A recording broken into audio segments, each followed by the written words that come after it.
আসসালামু আলাইকুম ছাত্রছাত্রীরা। আজ আমি তোমাদের বাংলা ব্যাকরণ থেকে পদ প্রকরণ নিয়ে আলোচনা করব। তাই আমি শুরু করছি। প্রথমে পদ কাকে বলে? দেখো আমি লিখছি, পদ বাক্যে ব্যবহৃত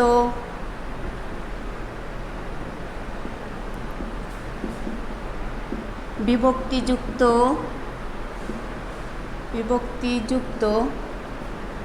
শব্দ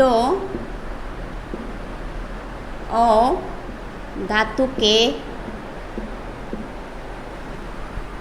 পদ বলে। যেমন নীল আকাশে পাখিরা উড়ছে।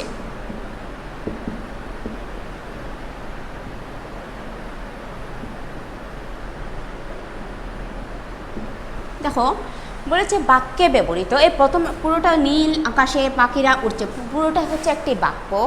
সেই বাক্যে বলা হচ্ছে বিভক্তিযুক্ত। এখানে কি বিভক্তি আছে কি দেখি, আকাশ বিভক্তিযুক্ত শব্দ ও ধাতুকে পদ বলে। মূল শব্দটা হচ্ছে আকাশ, তার সাথে এ বিভক্তিযুক্ত হয়েছে আকাশে। তারপর বলেছে পাখিরা, পাখি শব্দটা হচ্ছে মূল শব্দ, তার সাথে এরা বিভক্তি যুক্ত হয়েছে। তারপর দেখো উড়ছে, এখানে হচ্ছে ধাতু। তো এই বাক্যেও আমরা দেখতে পাচ্ছি শব্দের সাথে কি হয়েছে, বিভক্তি যুক্ত হয়েছে। তাই বিভক্তিযুক্ত শব্দ এবং ধাতুকে বলা হয় পদ। এখন পদ হচ্ছে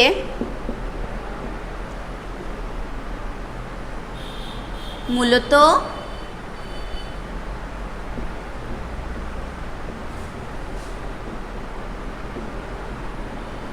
দুই প্রকার। একটা হচ্ছে সব্যয় পদ আর অপরটি হচ্ছে অব্যয় পদ। ঠিক আছে, এই বে যে শব্দটা আছে, বয় যে ফলা অন্তস্থ, বে শব্দটার অর্থ হচ্ছে পরিবর্তনশীল।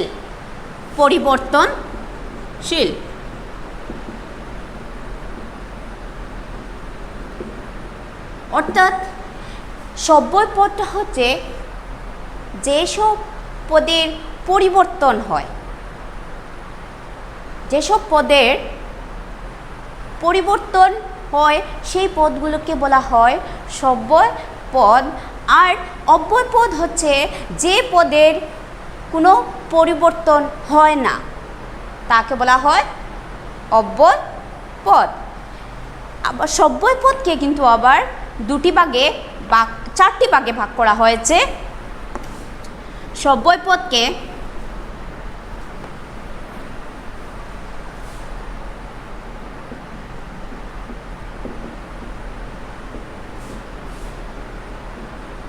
চারটি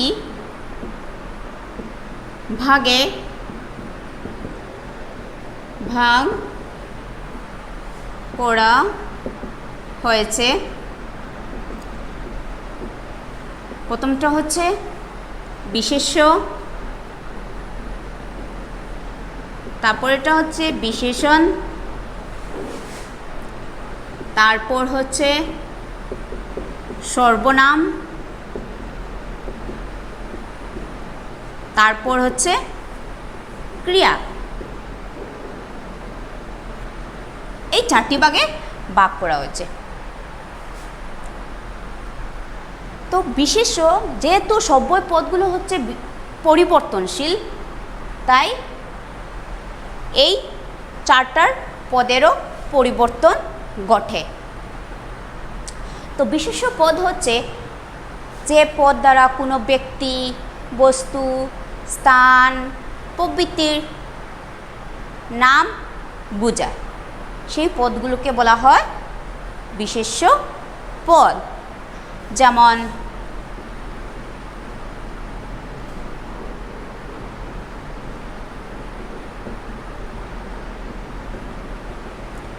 যেমন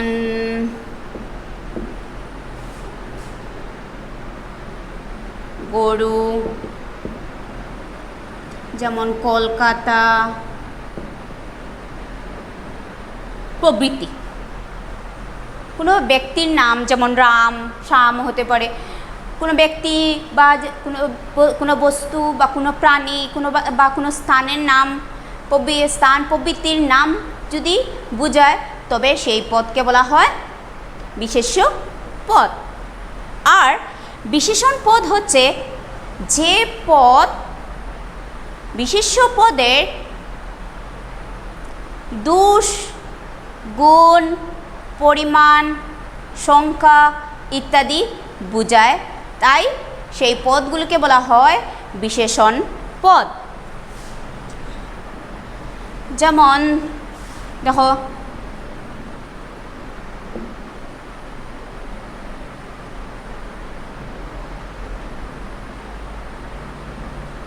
৳10,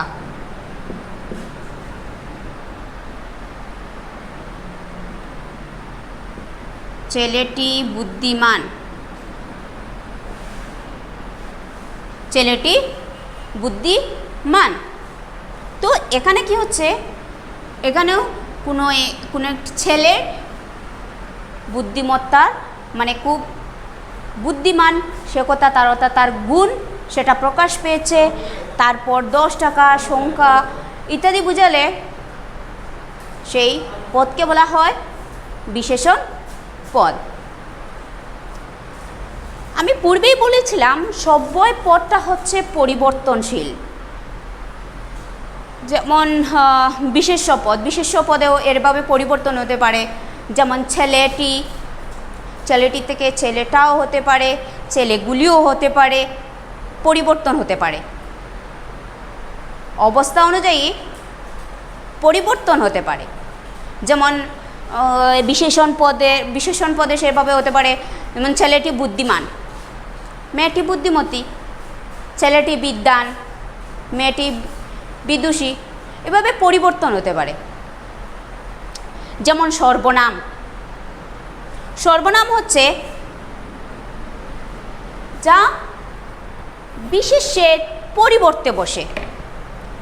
সর্বনাম হচ্ছে যে পদ বিশেষ্য পদের পরিবর্তে বসে তাহাকে বলা হয় সর্বনাম পদ। যেমন সে, তিনি, তারা, তাকে, তাদের ইত্যাদি ইত্যাদি হচ্ছে সর্বনাম পদের উদাহরণ। যেমন সে, তিনি, তারা,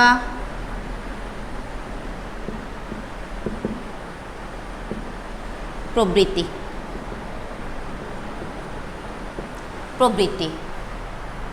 হচ্ছে সর্বনাম পদে। সর্বনাম পদটাও পরিবর্তন হতে পারে। যেমন সে থেকে তাকে বা তার, তারপর যেমন আমি থেকে আমার, আমাকে, এভাবে পরিবর্তন হয়। আর আমাদের হচ্ছে 4র্থ নম্বর, যেটা হচ্ছে ক্রিয়া। যে পদ দ্বারা কোনো কাজ করা বোঝায়, যে পদ দ্বারা কোনো কাজ করা বোঝায়, যেমন পড়া, বসা, খাওয়া, ঘুমানো প্রভৃতি। এই পদগুলো দ্বারা, যেমন আমি পূর্বে একটা লিখেছি পাখিরা আকাশে উড়ছে, এখানে উড়াটা হচ্ছে কি ক্রিয়া। তো যে পদ দ্বারা কোনো কাজ করা বোঝায় সেই পদকে বলা হয় ক্রিয়াপদ। যেমন করা, বসা, খাওয়া প্রভৃতি। করা, বসা, খাওয়া প্রভৃতি।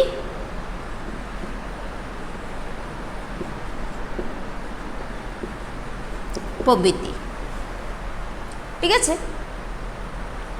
আর অব্যয় পদ কি বলেছিলাম? অব্যয় পদটা হচ্ছে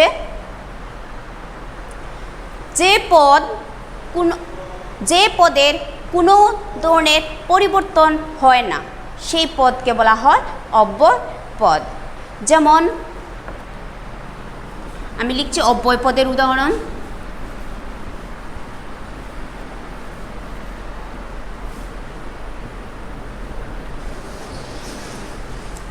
যেমন রুমা ও সুমা 2 বোন।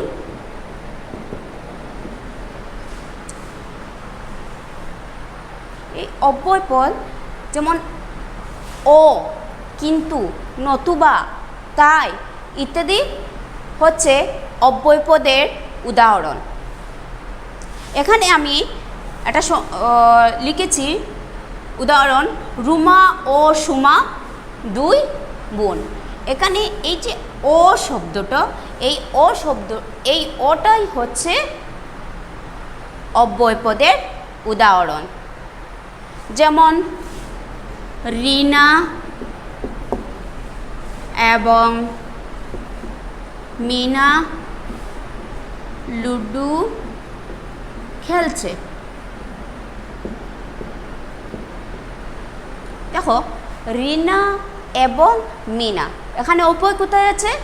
এবং। এই এবংটা হচ্ছে অব্যয়, ঠিক আছে। এখানে এই যে এই ও এবং, এখানে দেখা যায় এই অব্যয় পদের যে উদাহরণগুলো আছে, সেই উদাহরণগুলোর কোনো ধরনের, এই পদগুলোর কোনো ধরনের পরিবর্তন হয় না, ঠিক আছে। তো আমরা যখন পড়ি তখন আমরা পড়ব পদ 5 প্রকার: বিশেষ্য, বিশেষণ, সর্বনাম, অব্যয়, ক্রিয়া। তোমাদের বিশেষ বোঝার সুবিধার্থে আমি একটু ভেঙে বলেছি। তো আমি একটি উদাহরণ দিয়ে তোমাদেরকে দেখিয়ে দিচ্ছি পদ কোথায় আছে।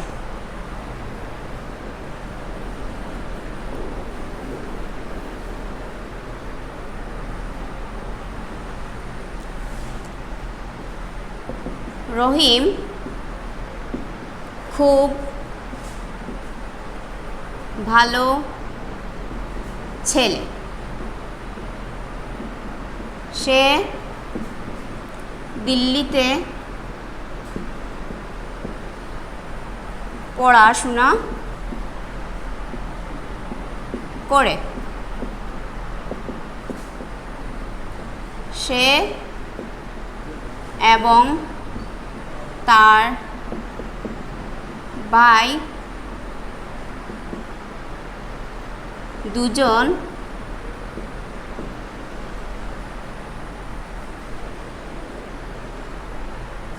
একসাথে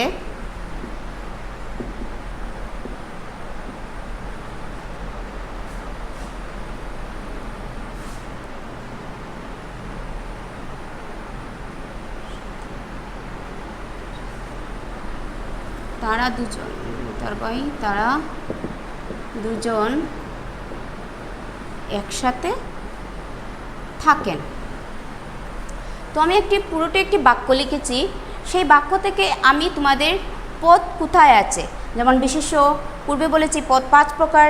এই 5 প্রকার থেকে বিশেষ্য কোথায় আছে, বিশেষণ কোথায় আছে, সর্বনাম কোথায় আছে, অব্যয় কোথায় আছে এবং ক্রিয়া কোথায় আছে আমি দেখিয়ে দেব।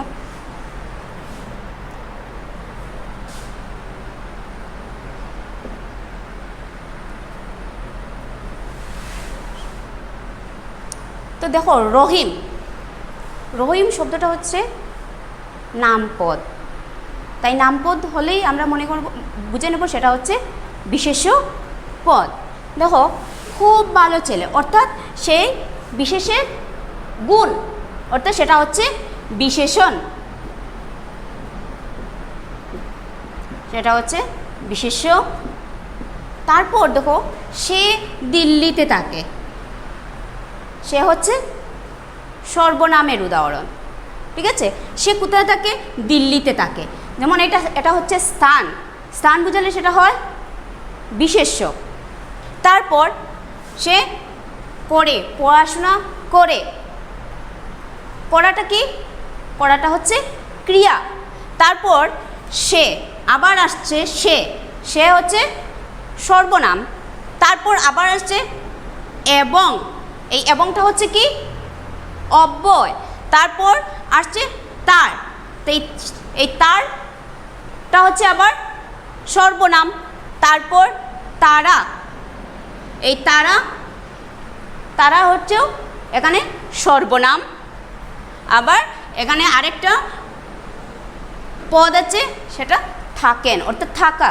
তারা দুজন কোথায় থাকেন?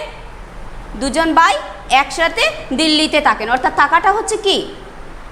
ক্রিয়া। তো আশা করছি ছাত্রছাত্রীরা তোমাদেরকে আমি খুব সংক্ষেপে বুঝাতে পেরেছি। তারপরে যদি তোমাদের বুঝতে কোনো জায়গা অসুবিধা হয়ে থাকে তাহলে অবশ্যই আমাকে জানাবে, আমি তোমাদের আবার উত্তর দেব। ধন্যবাদ।